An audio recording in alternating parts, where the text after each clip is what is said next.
Bonjour à toutes et à tous. Normalement, vous devez pouvoir m'entendre. Sur la partie en bas à droite de votre écran, vous avez un chat sur lequel vous pouvez écrire et en tout cas être en interaction avec nous. Donc, si jamais vous m'entendez ou si vous m'entendez pas, écrivez-le sur le chat.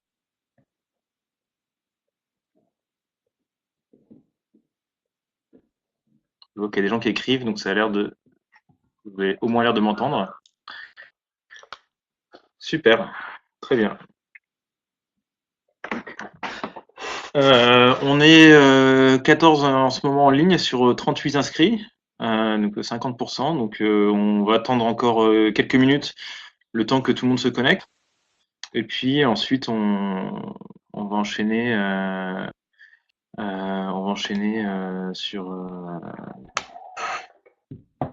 ce webinaire. L'idée c'est de pouvoir donner de l'information sur les appels à projets de la DAECT, donc de la Direction de l'action extérieure des collectivités territoriales, donc qui dépend du ministère des Affaires étrangères.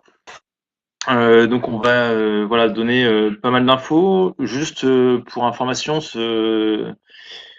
ce webinaire est filmé, donc c'est-à-dire que la captation vidéo sera disponible après, donc vous pourrez vous le passer en replay et revoir les informations. Également, tant qu'on est au début, on voudrait excuser la DAECT, donc le ministère des Affaires étrangères et de l'Europe et des Affaires étrangères, qui devait être présent en fait pour présenter les appels à projets et qui ne seront malheureusement pas là avec nous cet après-midi pour une raison toute simple, qui est que les services de sécurité informatique du ministère des Affaires étrangères ne leur permettent pas de se connecter avec nous. Je reprends les mots de notre contact au ministère qui disait chez nous c'est le bureau des légendes.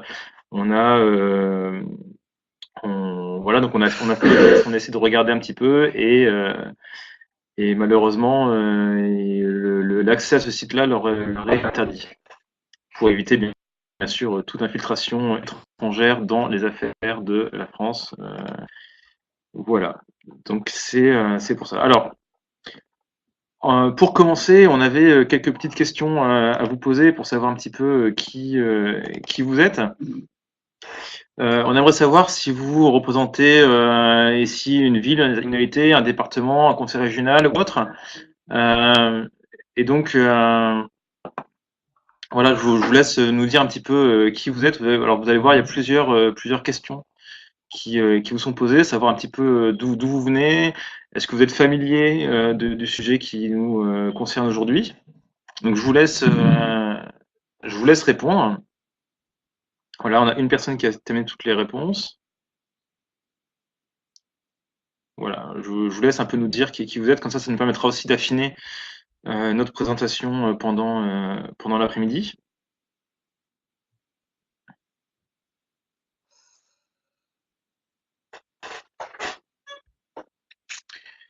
Là, ça se remplit. On a presque la moitié des personnes qui ont complété l'enquête, plus de la moitié. On laisse encore quelques instants pour que vous puissiez le faire.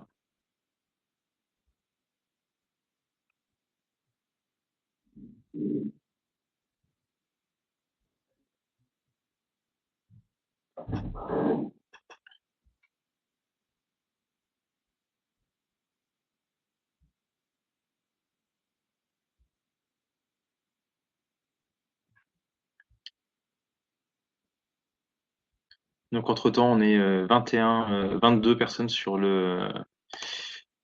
ce webinaire, ce qui est très bien. On vous remercie de votre présence. Donc, je ne sais pas s'il y a encore des gens qui répondent au petit questionnaire de connaissances. On va pas tarder à le clore.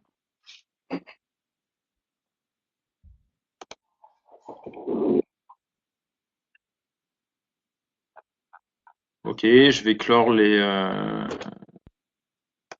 questionnaire.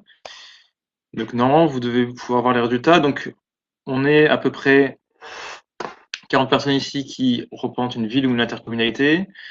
2 personnes donc, qui sont sur des départements. Le conseil régional s'excuse, il avait dit qu'il serait présent, mais enfin, il avait dit qu'il ne serait pas présent, mais qu'il suivrait. Et environ la moitié des personnes qui sont ici qui représentent plutôt des acteurs d'un territoire, ONG, entreprises ou autres, mais voilà, qui vont peut-être travailler avec des collectivités. On a déjà 46% des personnes ici qui ont bénéficié de fonds dans les précédents appels à projets. Intéressant. N'hésitez pas dans le chat à partager aussi vos expériences ou si jamais il y a des choses en tout cas que vous voudriez faire en retour d'expérience, n'hésitez pas, la parole est assez libre.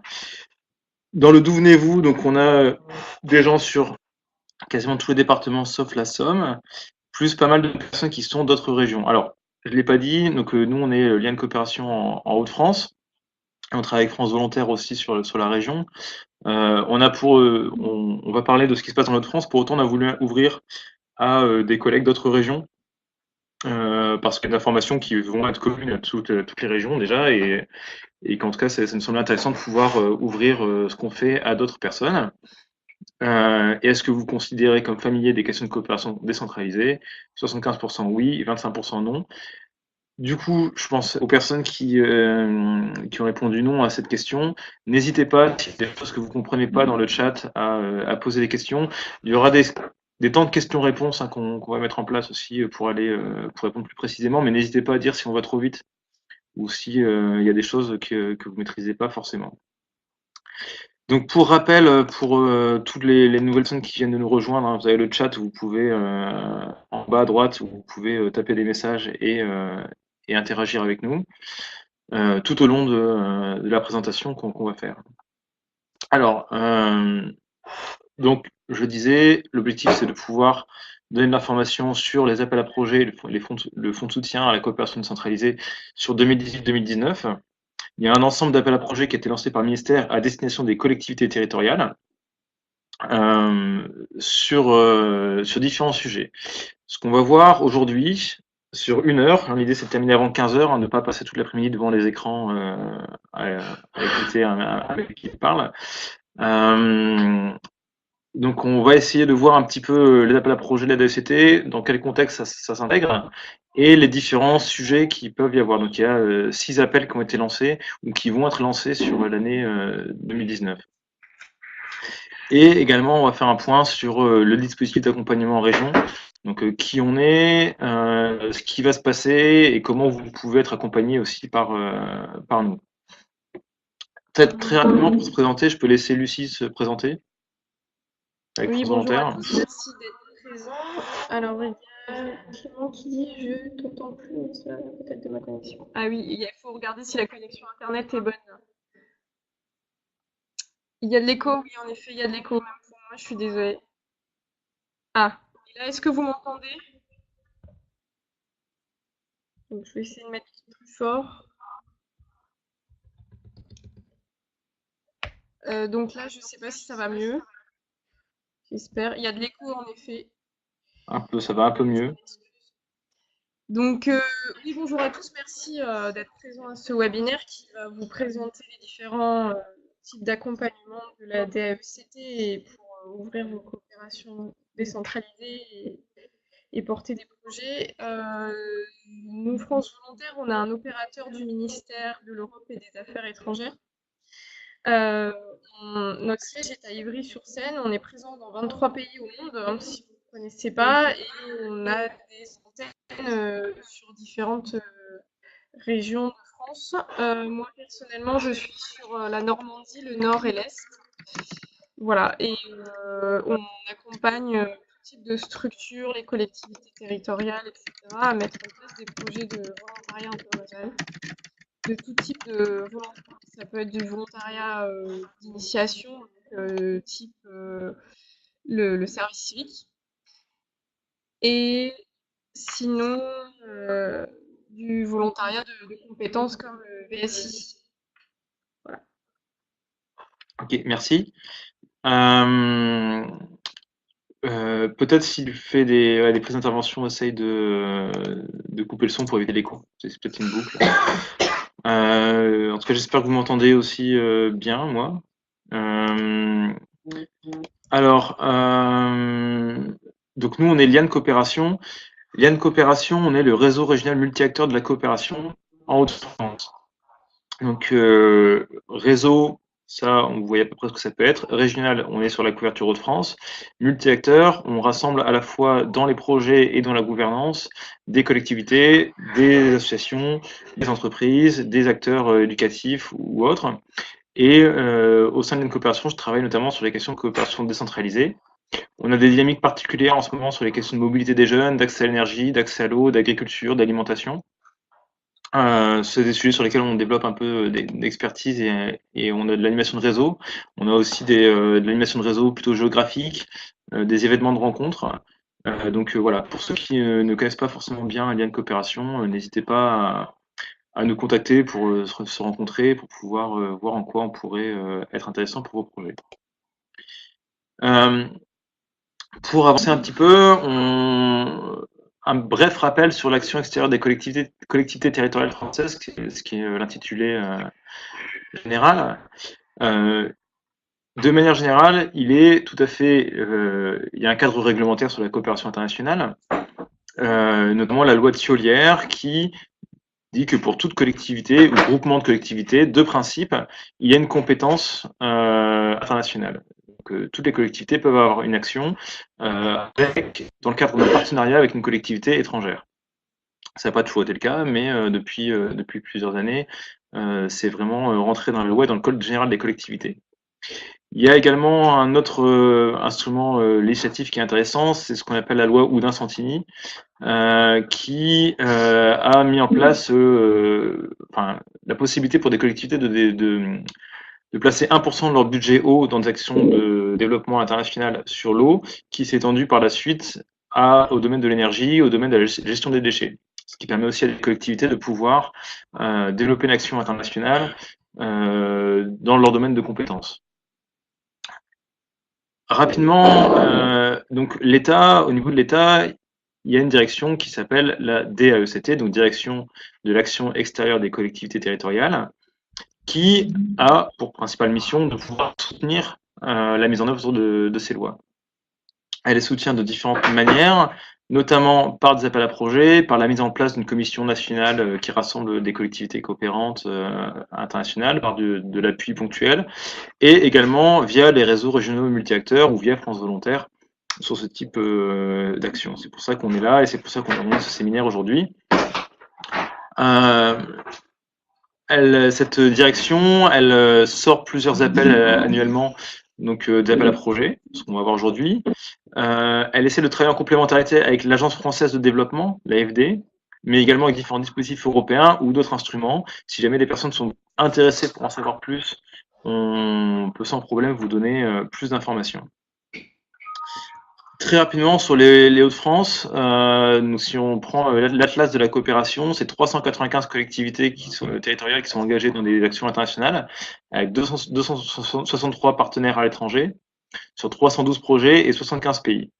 En 2017, l'ensemble des collectivités des Hauts-de-France, du village de Rubruck dans les Flandres au conseil régional, ont déclaré 1 276 000 € d'aide publique au développement, c'est-à-dire une partie de leur budget qui était consacrée à la coopération internationale. Voilà, ça c'est juste d'informations très générales. On va rentrer dans le vif du sujet. Donc il y a plusieurs appels à projets qui ont été lancés par le ministère ou qui sont en cours de lancement.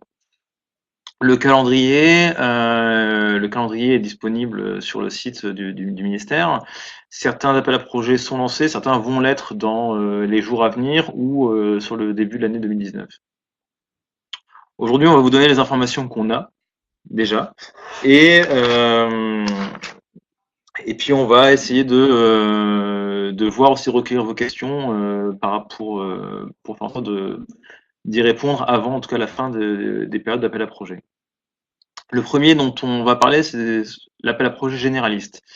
L'objectif, c'est de pouvoir soutenir une collectivité dans la mise en œuvre, avec sa collectivité partenaire, des objectifs de développement durable.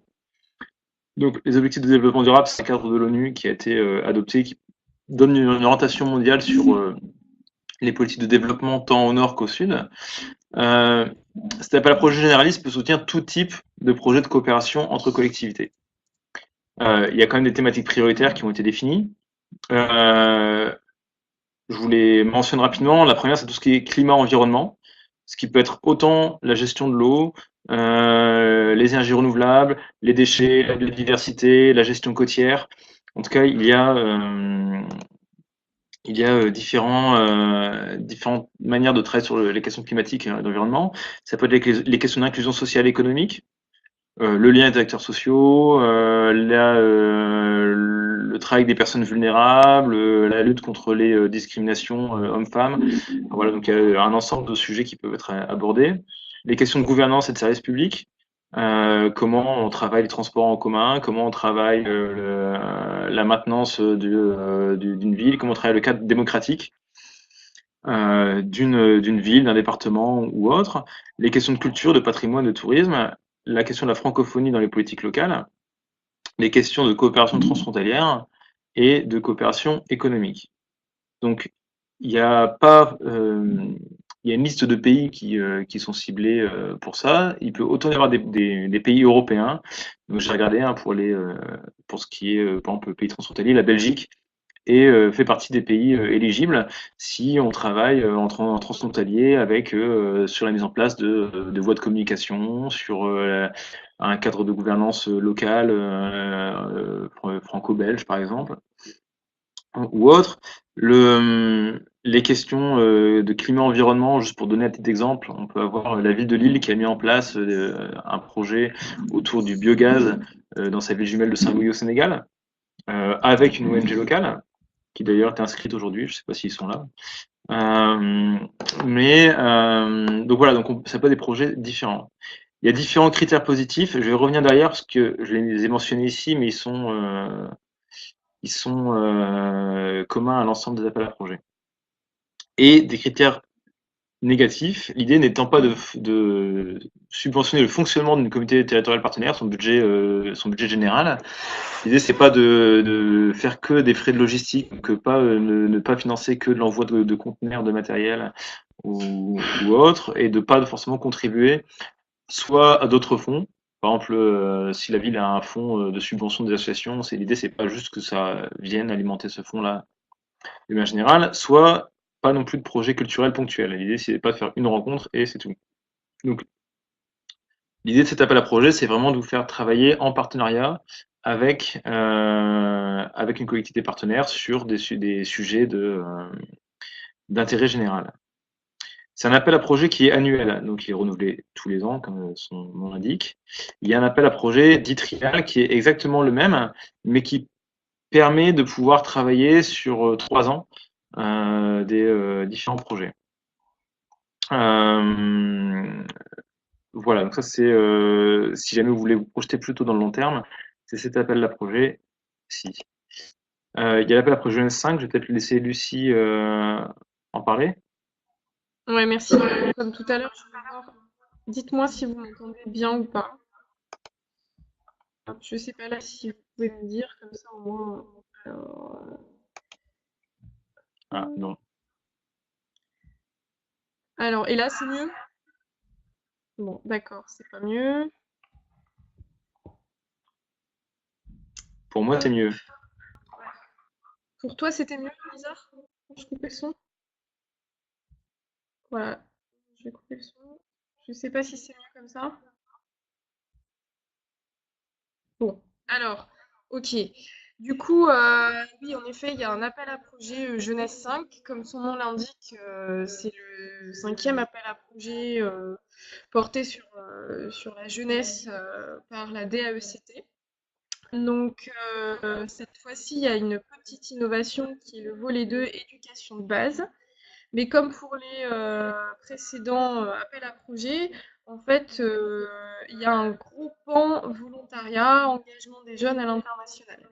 Donc, cet appel à projet est à destination des collectivités territoriales françaises et de leurs collectivités territoriales partenaires à l'international. Euh, En sachant que cet appel à projet doit être destiné donc aux collectivités territoriales françaises qui, elles, sont maîtres d'ouvrage mais peuvent déléguer la maîtrise d'œuvre à des structures associatives ou des centres de formation, des structures éducatives. Donc là, tout à l'heure, j'ai vu que parmi les participants, il y avait par exemple les Francas, donc vous pouvez très bien travailler avec votre collectivité territoriale et y répondre à l'appel à projet Jeunesse 5, puisque vous serez porteur de la maîtrise d'œuvre. Donc voilà, ça c'est dit au moins. L'appel à projet a été lancé le 3 décembre, il se clôture le 15 mars. Donc il y a un certain temps. Euh, alors, oui, donc je vais reparler dans le micro, c'est assez compliqué. Donc, par rapport aux différents volets, vous avez le volet 1 qui est à destination du volontariat. Donc c'est pour toute structure, pardon. Donc c'est pour toute collectivité territoriale qui voudrait porter un projet de volontariat, quel qu'il soit. Ça peut être du service civique, ça peut être le corps européen de solidarité, ça peut être aussi du volontariat de compétences comme le VSI, volontariat de solidarité internationale, mais aussi le son va y venir. Mais aussi du volontariat en entreprise ou en administration. Donc ça, c'est plus Business France qui s'en charge. Mais donc voilà, vous avez différents types de volontariat qui sont possibles pour le volet 1. Donc là, comme la DAECT le rappelle, un service civique va pouvoir animer votre coopération décentralisée quand un VSI, donc un volontaire de solidarité internationale, un volontaire de compétences, va pouvoir l'organiser, en fait, si vous voulez. Donc il ne faut vraiment pas se tromper dans les différents types de volontariat. Qui dit volontariat, c'est aussi de l'envoi, mais c'est bien entendu de l'accueil, puisque le service civique permet l'accueil de volontaires internationaux en France, et ça participe aussi à la vie et aux échanges entre les collectivités territoriales. Donc, vous avez un premier point de ce volet 1 qui permet l'envoi ou l'accueil de volontaires. Et il y a aussi un deuxième point de ce volet 1 qui permet l'appui aux politiques publiques en lien avec la jeunesse.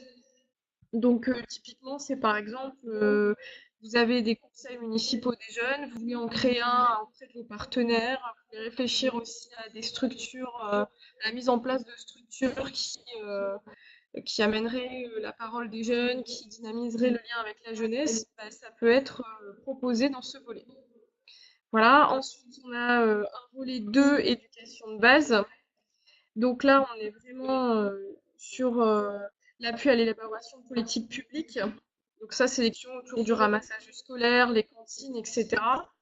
Vous avez aussi la possibilité d'études préalables pour la création d'infrastructures. C'est pas pour la mise en place d'infrastructures, c'est vraiment l'étude préalable. Et après, c'est tout ce qui est les échanges entre les établissements et les mobilités des professionnels, mais aussi des élèves. Donc là, on parle bien du secondaire, hein.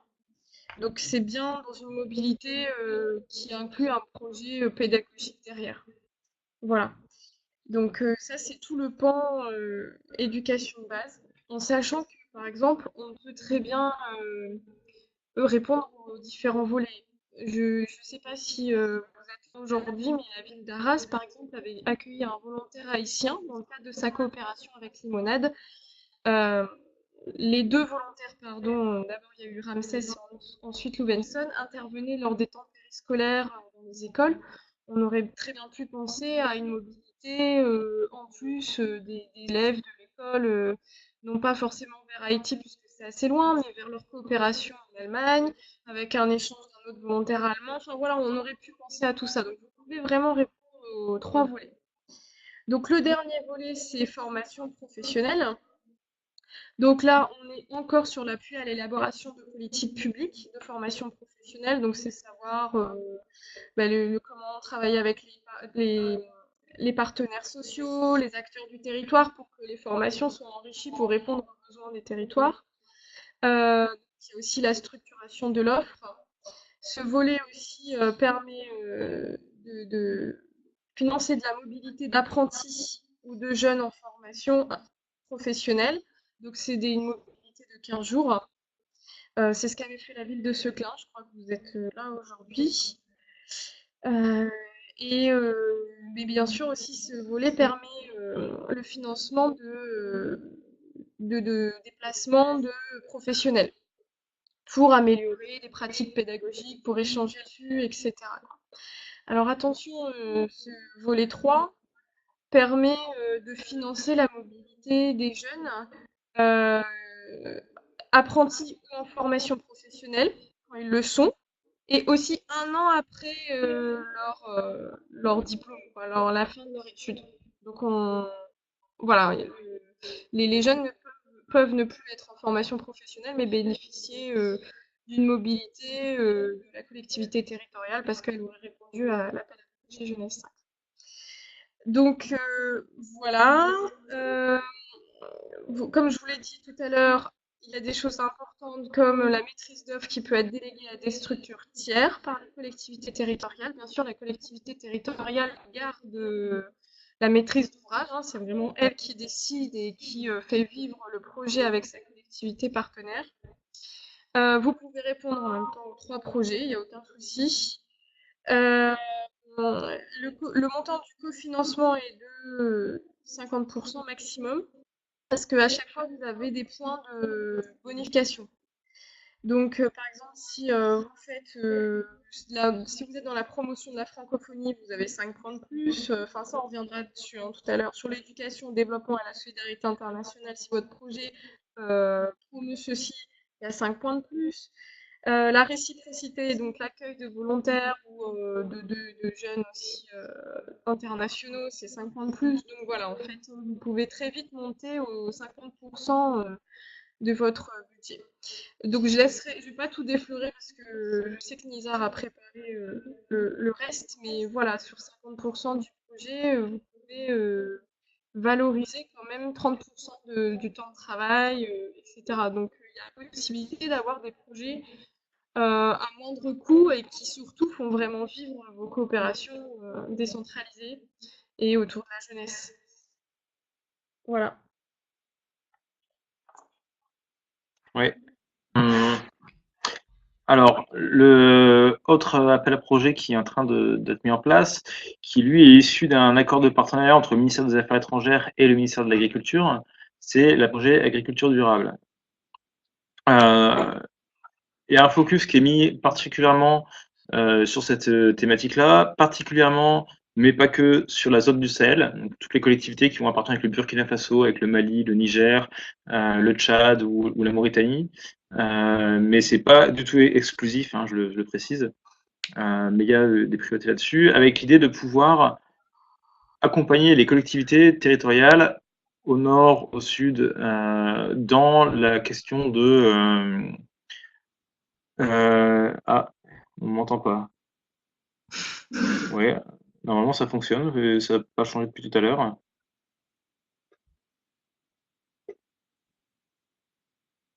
Ah, bon. Euh,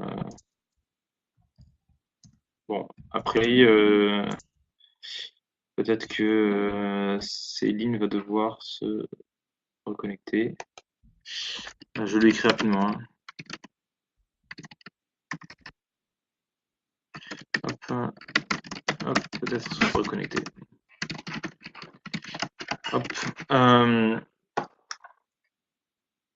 Alors, donc, je continue. Sur l'appel à projet agriculture durable, donc l'idée c'est de pouvoir accompagner les collectivités territoriales dans la mise en place de politiques locales d'alimentation, qui est un sujet qui n'est pas forcément aussi évident pour certaines collectivités que les sujets de l'eau ou de l'accès à l'énergie ou de la gestion des déchets. Mais qui pour autant, de plus en plus, avec le développement de circuits courts, avec l'idée de pouvoir travailler à différents aspects des processus d'alimentation et de production de l'alimentation, de pouvoir développer quelque chose d'un peu plus durable.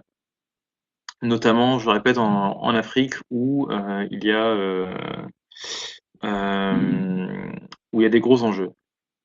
L'idée, c'est de pouvoir travailler sur tout le cycle de production agricole, que ce soit sur donc la production, mais aussi le stockage, la transformation, la distribution, la commercialisation, la consommation, la gestion des déchets, tout ce qui va être le compostage ou la création d'intrants. d'engrais ou autre, qui va permettre qui va pouvoir être financé dans le cadre de cet appel à projet. J'avance rapidement un appel à projet qui n'est pas encore sorti, qui devrait sortir lundi prochain. C'est l'appel à projet Ville durable. En 2020, il y aura un sommet Afrique-France qui, de mémoire, aura lieu à Rennes, qui aura comme sujet principal la question des villes durables en Afrique. Pour pouvoir préparer ce sommet, avoir des exemples de choses qui auront été expérimentées, de pouvoir avoir des éléments de compréhension des enjeux, pour pouvoir avoir quelques actions à valoriser. La DECT propose donc cet appel à projet, là qui est spécifiquement sur les questions, sur la zone africaine, de l'Afrique en général. Donc la liste des pays devra sortir a priori lundi, pour des projets qui vont concerner l'ODD numéro de mémoire 11. Donc ça va être tout ce qui va être démocratie locale, tout ce qui va être urbanisme, tout ce qui va être service public, etc. Voilà.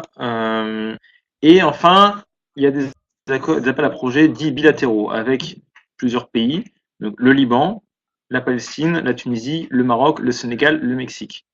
C'est-à-dire que si jamais vous avez un projet jeunesse avec le Maroc, vous ne pouvez pas le déposer sous l'appel à projet jeunesse, mais sous l'appel à projet bilatéral. Oui, c'est un alors, critère d'exclusion. Bizarre, je me permets, tu peux déposer pour le Maroc si tu mets un autre coopération dans le projet. Par exemple, Maroc-Allemagne, ça fonctionne. Maroc tout seul, ça passera pas. Ouais. Oui, c'est tout à fait. On peut faire des appels à projets trilatéraux, mais un projet uniquement bilatéral sur la thématique agriculture ou jeunesse ou sur l'appel à projet généraliste ne passera pas. L'idée, c'est à chaque fois, il y a des accords de partenariat bilatéraux avec les gouvernements de ces pays-là. Et il y a la volonté d'appuyer, de vraiment renforcer dans ce cas les partenariats entre collectivités territoriales sur des aspects spécifiques liés au pays. Je prends l'exemple, le Liban. Le Liban fait face à des défis assez importants en termes de sécurité, en termes de gestion de l'accueil de réfugiés, en termes de faire face au changement climatique, etc. Dans ces défis-là, les collectivités territoriales du Liban font face à des problématiques particulières. Les collectivités territoriales françaises peuvent travailler avec le Liban sur ça. Information, les cofinancements, les possibilités varient selon les pays. Je prends encore un exemple, sur l'appel à projet Liban, le réseau Expertise France peut apporter un cofinancement particulier parce qu'il y a un accord bilatéral sur ce pays-là. Donc voilà, ça peut évoluer. Quelques règles qui sont communes à l'ensemble des appels à projets. À chaque fois, le cofinancement du ministère ne peut pas excéder 50% du coût total du projet. Ça, c'est un maximum. Il y a toujours un taux de cofinancement de base qui peut commencer par exemple à 25% ou à 35% ou à 45% selon l'appel à projet, selon le pays, selon si c'est un pays européen, un pays en voie de développement ou autre. Ce taux de cofinancement de base augmente si les priorités qui sont à droite sur l'écran sont prises en compte. C'est-à-dire que pour un projet mutualisé avec une coordination entre plusieurs collectivités territoriales françaises, c'est 10% de cofinancement en plus. Si c'est un nouveau projet ou si c'est une collectivité qui est membre d'un réseau multi-acteurs comme Liane Coopération, c'est 10% de cofinancement en plus. Donc, ou 5%, il faut que je vérifie. Si la question de l'égalité femmes-hommes est prise en compte dans le projet, pareil, il y a une bonification du taux de cofinancement. Alors, ce taux, il est limité à 50% maximum. C'est bien, donc il reste 50% à mettre, qui peuvent venir d'autres sources, qui peuvent venir aussi de valorisation du temps de travail de technicien. Mais ce temps de travail ne peut pas être valorisé à plus de 30% du coût total du projet. Donc si votre projet coûte 100 000 euros, vous ne pouvez pas valoriser plus de 30 000 euros de salaire de technicien. Mm. Voilà, ça c'est une règle de base. 10% minimum du suivi du budget doit être consacré au suivi, à l'évaluation ou à la capitalisation du projet. Donc ça, c'est pas encore, là encore, c'est quelque chose qui est obligatoire. Et vous devez, si vous bénéficiez de ces appels à projets-là, déclarer votre contribution à l'aide publique au développement. C'est un exercice qui se fait chaque année entre le mois de mars et le mois d'avril de mémoire sur Internet qui permet de pouvoir consolider l'ensemble des financements qui sont alloués aux politiques d'aide au développement au niveau français, collectivités comprises. Donc, les principaux éléments de bonification, ils sont communs quasiment à tous les appels à projets. Et quand je dis quasiment, je pense que c'est à tous. Donc voilà, les questions d'égalité femmes-hommes, de réciprocité entre territoires, que ce soit on a envoyé des volontaires, mais on reçoit des volontaires. On travaille sur l'agriculture urbaine chez nous et ailleurs. Voilà, on a mutualisé, on a fait un projet sur la même thématique, mais dans deux pays différents avec deux collectivités. Ou alors on a fait un projet avec dans le même pays avec deux collectivités qui ont des partenariats dans le même pays. Participation des entreprises locales, que ce soit pour de l'expertise, que ce soit pour du conseil, que ce soit pour de l'animation, nouveaux projets, membres d'un réseau régional multi-acteurs, et bien sûr les pays prioritaires de l'aide publique au développement. Il y a toute une liste qui est définie, hein, on peut vous la transférer sans problème, permettent d'avoir du cofinancement plus important.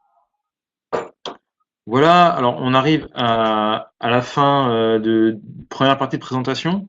On a été un peu vite, on a voulu couvrir un peu tous les appels à projets. Euh, on, on vous laisse poser des questions. Alors vous allez voir, donc dans le chat, vous pouvez poser vos questions et puis on va essayer d'y répondre.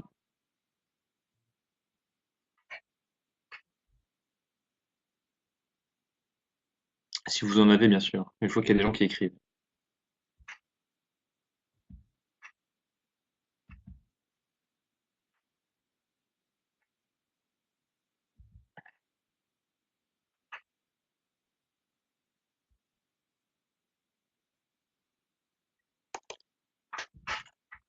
Alors, hop.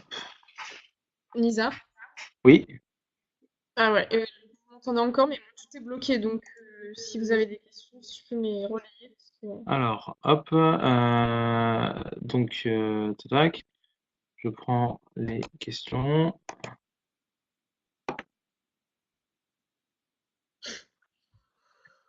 On va commencer à y répondre.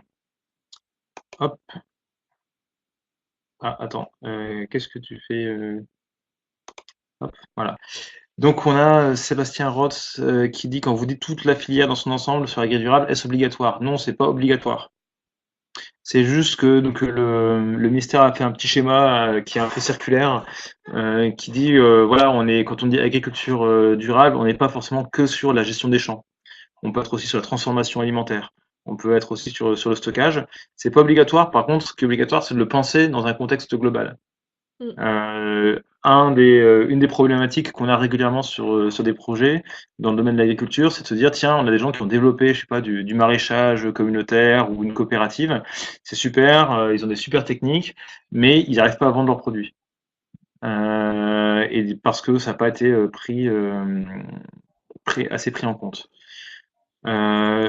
Donc, autre question pour le projet jeunesse volet 2, peut-on proposer mobilité d'enseignants du primaire? Lucie, Alors, tu je veux vais répondre? regarder logiquement, oui, bien sûr, hein. Ouais, ouais, dès l'instant. Alors, mobilité des professionnels de l'éducation. Donc, oui, bien sûr. Voilà. Alors, ça peut Euh, être un complément des financements Erasmus+. Bien sûr, ce qui est couvert par Erasmus+, ne pourra pas l'être par Jeunesse 5, mais ce sera un complément. ok. Alors, question suivante. Peut-on travailler sur des questions de transformation et commercialisation? Oui. La réponse est oui, il n'y a pas de souci. Dans le cadre d'une action mise en œuvre par une association, qui est le porteur du projet, la collectivité ou l'association? Alors, ce sera toujours la collectivité qui sera porteur de projet dans le cadre de cet appel. On est bien sur des fonds qui sont à destination des collectivités territoriaux. La collectivité peut s'entourer d'opérateurs ou de maître d'ouvrage, enfin la collectivité reste maître d'ouvrage, maître d'œuvre, c'est ça, et Enfin, la mais collectivité maître d'ouvrage et la structure maître d'œuvre. c'est ça, voilà. Donc c'est-à-dire que c'est la collectivité qui pilote ce qu'on veut faire, pourquoi on veut le faire, quels vont être les délais, etc. Elle peut s'entourer derrière d'une association ou d'entreprises de son territoire ou peu importe. Euh, mais c'est bien elle qui passe commande entre guillemets, même si il est vrai que le projet peut dans le cadre je sais pas si on a une association qui gère un jumelage ou qui a une expertise particulière sur un pays, le projet peut se monter à deux. Mais juridiquement, c'est bien la collectivité qui porte le projet, qui va recevoir les fonds, qui va les administrer et qui aura aussi à rendre des comptes. Voilà, il faut le dire assez clairement. Néanmoins, elle peut s'appuyer sur une, deux, trois associations de son territoire ou une association de deux entreprises pour pouvoir, ou un lycée professionnel pour pouvoir travailler sur un aspect. En tout cas, voilà, ça c'est possible. Alors, c'était choisi sur un maître d'œuvre. Quel est le processus pour s'associer à une collectivité territoriale? Alors, il n'y a pas de processus qui est défini particulièrement. Ce sont bien les collectivités territoriales qui choisissent leur maître d'œuvre si elles en ont besoin. Il y a des collectivités qui travaillent uniquement elles-mêmes en direct. On mentionnait tout à l'heure les villes de Arras ou Lille qui ont fait des échanges de volontaires. Elles n'ont pas forcément eu, à ma connaissance, besoin de s'associer à une collectivité pour le gérer, à une association, pardon. Et la ville de Lille, elle s'est associée à la mission locale de Lille, mais c'était pour le portage du volontaire. Donc voilà, donc ça peut se faire. Donc en gros, le processus, c'est quand même de pouvoir, avec la ville, identifier ces zones de coopération, ou en tout cas ces accords de partenariat. On l'a dit en début, mais je le répète, les villes peuvent travailler donc à l'étranger, avec les collectivités avec lesquelles elles ont des accords de partenariat signés, donc un document formel signé. Donc si par exemple, voilà, la ville de Amiens qui a des accords de partenariat avec Cap-Vert, voulait développer un projet, ce serait au Cap-Vert, elle pourrait après associer l'association de son territoire, des Cap-Verdiens d'Amiens par exemple.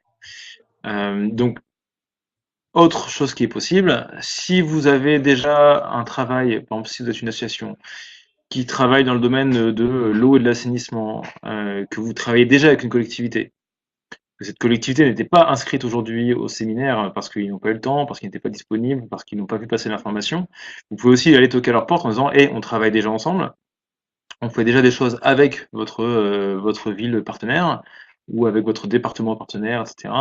Bon, bah, toutes ces questions-là, on vous propose enfin voilà, le ministère peut donner un coup de main pour cofinancer jusqu'à 50% votre action. Donc ça peut permettre soit d'augmenter le budget, soit en tout cas de pouvoir décharger la ville d'une certaine chose. Voilà. Si on a un projet haut avec un VSI, doit-on déposer dans l'appel à projet jeunesse ou bien triennal? Si c'est vraiment campé autour du VSI, ce sera mieux que ce soit sur jeunesse. Mais bon, après, triennal, c'est parce que, enfin, Nizar, tu me corrigeras, mais triennal, c'est parce que ça va apporter un plus à votre projet et dedans, vous pouvez proposer euh, l'action d'un VSI. En fait, triennal, il englobera beaucoup plus de choses que le jeunesse qui sera vraiment plus sur le financement de votre VSI. Hmm. Oui, en fait, j'ai envie de dire, ça dépend de où est mis le focus dans le projet. Si le projet, c'est un projet éducatif, jeunesse, et où le support, c'est la question d'accès à l'eau, je déposerai en jeunesse. Si c'est bien un projet d'accès à l'eau dans lequel un des moyens est le VSI, dans ce cas, je le mettrai plutôt dans le triennal. Voilà. Enfin, c'est une question, c'est assez, j'ai pas de réponse claire et définie, mais ça dépend si le VSI est considéré comme une ressource, un moyen, ou comme une fin, enfin comme une fin en soi pour pouvoir faire partir un jeune de la collectivité, par exemple. Euh, sur un VSI qui est quand même un volontaire de compétences, à moins que le but soit vraiment de faire partir des jeunes, par exemple issus d'une école ou d'un lycée technique qui est basé sur la collectivité, ou voilà, je ne mettrai pas dans jeunesse parce que on est bien sur quelque chose qui va venir servir un projet autre et pas une fin en soi. Alors, on a une question. Donc, pour l'appel à projet généraliste, est-il possible d'organiser une collaboration avec une ONG? Oui, c'est même encouragé. Il est encouragé, les collectivités sont encouragées en tout cas à travailler avec les ONG de leur territoire, à s'appuyer sur leur expertise. C'est aussi pour ça qu'il y a des points de bonification pour les collectivités qui sont membres de réseaux régionaux multi-acteurs. En tout cas, qui ont cette réflexion sur le multi-acteur, sur le fait qu'on a tout à gagner à travailler avec différents types d'acteurs. Alors, on repose la question sur comment s'associer à une collectivité territoriale. Euh, je redis qu'il n'y a pas forcément de méthode euh, sur ça. Je pense que si jamais vous avez un intérêt, si jamais vous avez identifié une collectivité qui travaille sur votre zone de coopération, etc., et que vous voulez passer par exemple par un réseau comme Liane Coopération pour organiser une rencontre, pour pour animer une réunion de conception de projet ou de mobilisation sur un territoire, euh, je, euh, je parle sous le contrôle de mon directeur qui nous écoute, mais en tout cas, on peut aller animer voilà, une réunion sur le territoire de construction d'un projet avec ONG, collectivité ou autre. Ça peut être une manière. Après, ça va dépendre beaucoup de vos relations avec les collectivités avec lesquelles vous travaillez ou pas, ou avec celles où vous êtes basé. Ça va dépendre aussi beaucoup de la couleur politique de vos collectivités, de leur pratique de coopération ou pas. Donc voilà, je redis, il n'y a pas forcément une méthode. Si jamais vous le souhaitez, n'hésitez pas à nous appeler n'hésitez pas à nous appeler à Liane Coopération. En tout cas, on sera un plaisir de pouvoir réfléchir à ça avec vous. Autre question, les fonds FICOL peuvent-ils être valorisés dans le triennal? Alors, la réponse est non. Pourquoi? Parce que ces appels à projets sont complémentaires des FICOL. En gros, le, le ticket d'entrée pour la FICOL, c'est un budget de 200 000 euros. Donc la FICOL, minimum, c'est budget de 200 000 euros. Et les appels à projets ici sont maximum budget de 100 000 euros. Donc on est sur des projets qui en soi sont plus petits que les projets FICOL. Néanmoins, et je le redirai tout à l'heure, on a la possibilité, on organise le 10 janvier prochain avec Liane Coopération une rencontre avec l'Agence française de développement et notamment les personnes en charge des FICOL. Donc voilà, vous êtes invité à Lille le 10 janvier si jamais vous avez un projet FICOL plus particulier dont vous aimeriez parler. Voilà. Pour le calcul de la valorisation, quels sont les barèmes pour chiffrer le temps de travail en RH? Alors, je pense que l'idée c'est plutôt de pouvoir valoriser le nombre d'heures et après c'est sur frais réels selon la fiche de paye de la personne qui travaille en RH. Voilà, mettez-vous peut-être plus sur sur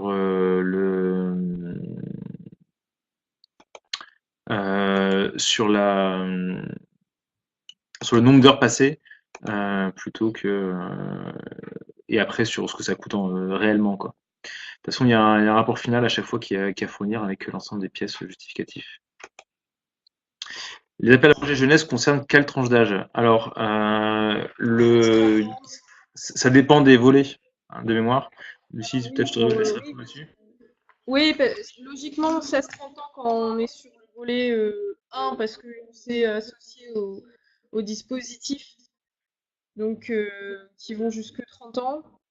Bon, après, en effet, le VSI, justement, c'est au-delà de 30 ans, mais là, ils sont adaptés au corps européen de solidarité, service civique, VSI, tout ça. Bon. Éducation de base, puisque c'est primaire, secondaire, bon, bah voilà, c'est l'âge que les enfants ont en secondaire, par exemple, s'il y a un échange qui est possible, voilà, ce seront des jeunes du secondaire. Et ensuite, bah, le volet 3, oui, ce sont des jeunes en formation professionnelle, donc c'est l'âge qu'ils auront pendant leur formation pro. Voilà, c'est une réponse sans être une réponse, mais je pense qu'on va jusque 30 ans, pas plus. Ok. La DAECT se place à 50% de cofinancement. Avez-vous un montant maximum minimum ou une échelle? Alors, il est indiqué nulle part de montant minimum. Et le montant maximum, c'est celui des projets écoles de l'AFD. Donc 200 000 euros.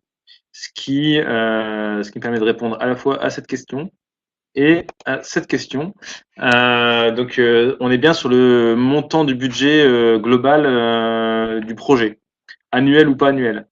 C'est-à-dire même dans le triennal, ça peut être donc c'est 200 000 euros de montant de budget, ce qui fait que le financement maximum du MEE va être à 50% de 200 000 euros, donc 100 000 euros. Voilà. J'ai l'impression qu'il n'y a plus de questions. Donc on va fermer l'outil, le mode question-réponse. Fermé, check. Voilà, donc je reviens rapidement à ma présentation. Juste pour vous dire, donc aujourd'hui c'est le webinaire qu'on est en train de mettre en place. Donc vous avez eu des informations générales. Toutes les questions que vous posez, donc elles sont mises par écrit, donc ça c'est bien parce qu'on va garder une trace. Et donc elles vont être posées au ministère. Donc, dans le compte rendu de cette réunion que vous recevrez la liste de toutes vos questions avec les réponses qui ont été données. Et on va laisser le ministère vérifier qu'on ne dit pas de bêtises, ou en tout cas s'ils ont des compléments à ajouter. Donc, vous retrouverez l'ensemble des questions avec les réponses révisées par le ministère. Et si jamais il y a des questions encore qui arrivent d'ici la fin, et auxquelles on ne sait pas répondre, on pourra les poser auprès du ministère. Juste pour rappel, si vous avez dû voir passer ces dates-là, mais on a 2 réunions en préfecture pour les personnes qui auraient des projets, qui voudraient aller plus loin, qui aimeraient être plus dans l'échange, parce qu'ici on est vraiment sur quelque chose d'un peu descendant. Donc une à Lille le 17 décembre, une à Amiens le 11 janvier. Donc voilà, ça se passe en préfecture, donc préfecture de Lille, préfecture d'Amiens. Et également pour les projets, si jamais certaines personnes ont des projets à aider, de FICOL, on fait une réunion à Lille le 10 janvier avec nos responsables du département des collectivités et des ONG auprès de l'AFD. En termes de modalités d'accompagnement, on a donc France Volontaire en région peut accompagner pour tout ce qui est projet de volontariat. Et pour tout ce qui est autres projets, Liane Coopération peut soutenir vos projets, que ce soit à distance, par téléphone ou dans une salle de réunion virtuelle comme celle-ci, où on peut aussi vous donner la parole, hein, c'est qu'on a choisi de ne pas le faire. Ou alors aussi en déplacement dans votre collectivité, sachant qu'après, notre emploi du temps n'est pas extensible et qu'on ne peut pas forcément faire 10 réunions par collectivité dans tous les coins, dans tous les départements de la région. On encourage les démarches qui associent plusieurs autres acteurs, ONG, entreprises locales, autres collectivités. Donc ça, notamment, n'hésitez pas à nous faire venir s'il y a besoin d'animer une réunion sur votre territoire. Je ne sais pas si sur le Boulonnais, les associations locales avec 2 ou 3 mairies aimeraient réfléchir à quelque chose ensemble. Ça pourrait être intéressant. L'accompagnement, il peut se concrétiser de différentes manières, que ce soit de la relecture de dossier, de l'appui à l'analyse de l'appel à projet, la participation à des réunions internes, s'il faut aussi convaincre d'autres élus ou s'il faut travailler avec d'autres services de votre collectivité, s'il faut chercher des partenaires internationaux pour pouvoir travailler sur du volontariat via France Volontaire, s'il faut chercher des partenaires locaux, s'il faut animer une réunion de travail, etc. Ça, il y a un ensemble de choses qu'on peut faire dans le cadre de nos missions. Il y a un ensemble de choses qui va être par contre considéré pour nous comme de la prestation et donc du coup qui va amener aussi une rémunération pour le faire, mais qui va être de l'appui à l'écriture de dossiers, des missions de repérage à l'étranger, de l'organisation d'événements, l'organisation d'accueil de délégations en France, de missions à l'étranger, l'écriture de cahiers des charges pour des opérateurs divers et variés, une méthodologie d'évaluation à préparer sur le projet, etc. Ça, c'est un ensemble de choses qui va être plus demandeur en temps et en tout cas qui va plutôt être considéré par France Volontaire ou par l'Une Coopération comme de la prestation. Mais tout ce qui est en début de cette liste, relecture de dossiers, participation de réunions internes, recherche de partenariats locaux, etc., animation de réunions de travail, on va pouvoir venir le faire sans problème jusqu'à la fin des appels à projets qui, pour la plupart, sont mi-mars ou fin mars. Hein, donc ça laisse le temps d'organiser 2-3 choses. Comment déposer un dossier? C'est assez simple. Il y a un site, le site de la Commission nationale de la coopération décentralisée. Vous pouvez vous créer un compte, à un moment il sera validé et vous pourrez accéder au dossier en ligne. Pour aider à la préparation des porteurs de projets, même sans se connecter, il y a des formulaires d'aide à la préparation qui ont été mis en place. Alors je vais zoomer un peu. Voilà, vous avez toutes les questions qui sont posées au sein du dossier Internet, ce qui peut être utile pour pouvoir commencer à travailler sur vos projets.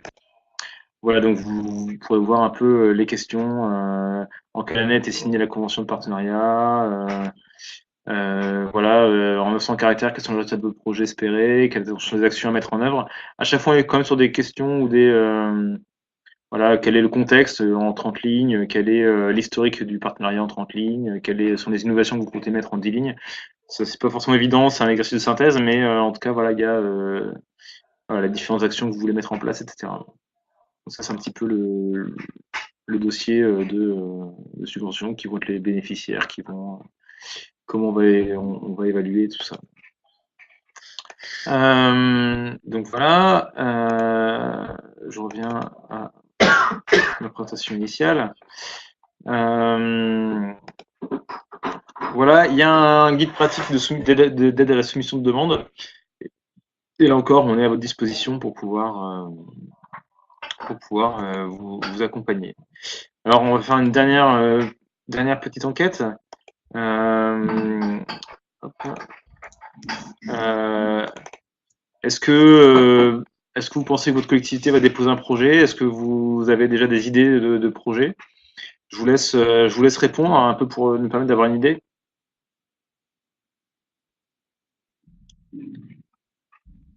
Sachant que ça n'engage à rien, hein, bien sûr, je le précise. C'est juste pour avoir une idée un petit peu de ce qui se met en place.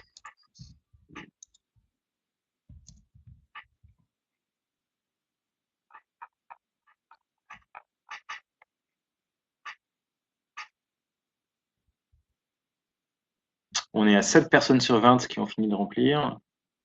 Et vous avez le droit de dire je ne sais pas, ou vous avez le droit de ne pas remplir, et bien sûr, il n'y a aucune obligation. C'est juste pour avoir une idée de ça, si ce qu'on raconte a intéressé des gens ou pas. Vous êtes toujours quasiment le même nombre que tout à l'heure, donc c'est bien, déjà, c'est un bon signe.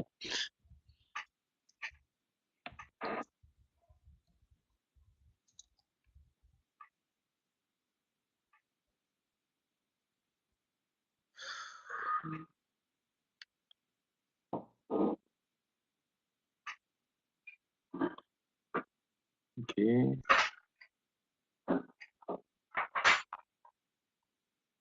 Alors, la moitié des gens qui ont répondu.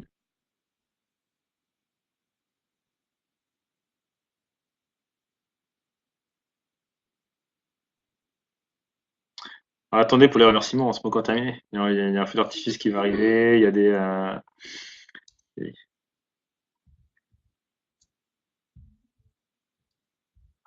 Ok, je clôture le vote.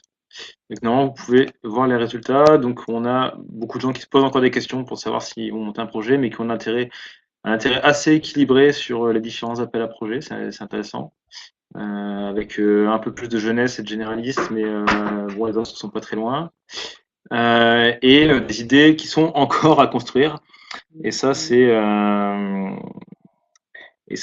intéressant.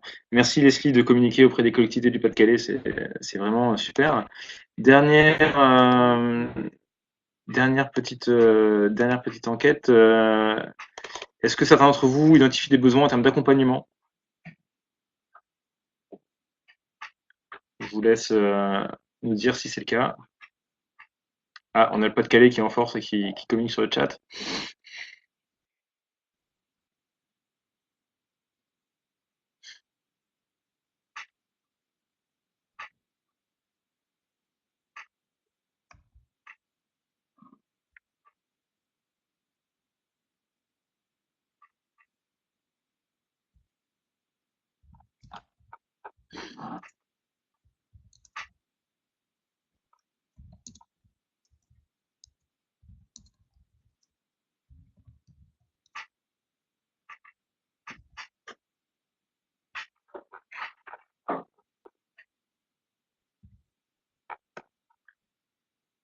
Ok, on a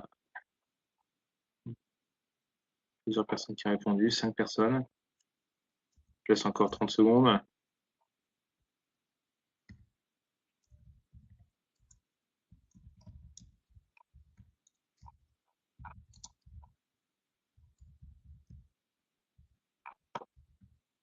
Ça bouge encore.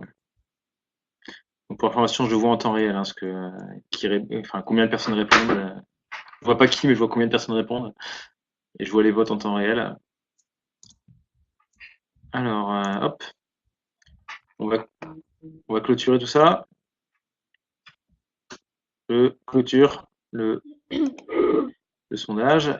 Donc voilà, ceux qui ne savent pas encore ce qu'ils vont faire, il n'y a vraiment pas de souci. Je vous rappelle juste qu'on est à votre disposition pour pouvoir travailler avec vous sur des premières idées qui auraient besoin de se concrétiser. Et voire même après travailler après, hein, s'il y a des choses qui ne sont pas pour cette année, ce sera pour l'année prochaine. J'ai oublié de dire que ces financements-là à destination des collectivités sont plutôt dans une trajectoire positive, plutôt en augmentation en tout cas dans ce qui est prévu et ce qui est annoncé par le ministre l'année dernière. Donc c'est intéressant aussi à se projeter à long terme. Si vous ne savez pas encore, j'ai envie de dire, vous précipitez pas forcément sur un projet, mais voilà. En termes d'accompagnement, on va voir après ce que vous avez répondu pour ceux qui ont répondu. Il est 15h01, donc on est quasiment dans les temps. Je voulais juste ouvrir une dernière session de questions-réponses pour si jamais des personnes avaient des questions à poser avant qu'on se quitte. On a quelqu'un qui dit pourquoi pas organiser une réunion de rencontre avec les CT intéressés par ces appels à projets.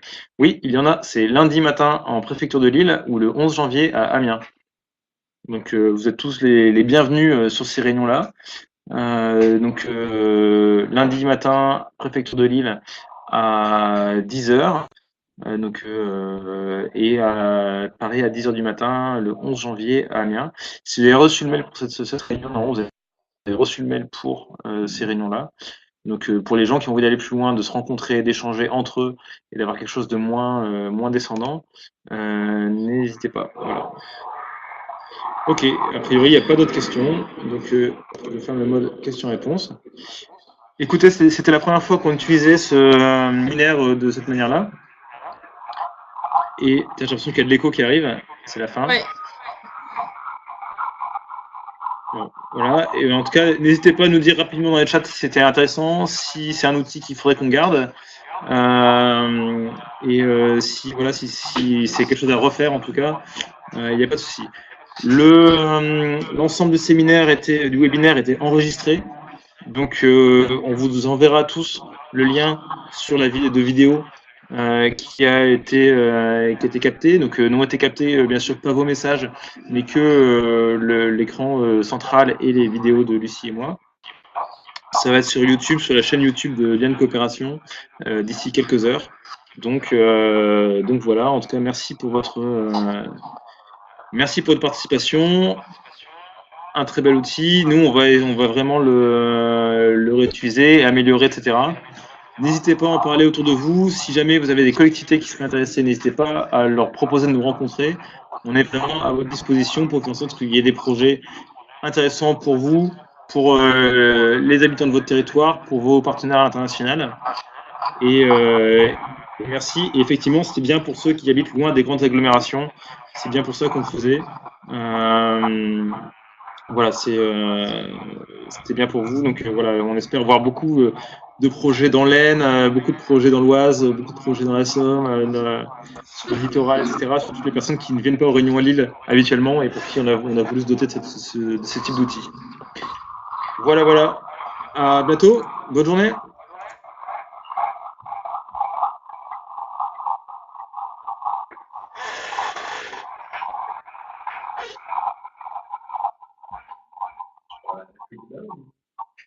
Et mon collègue me demande si je parle avec l'au-delà.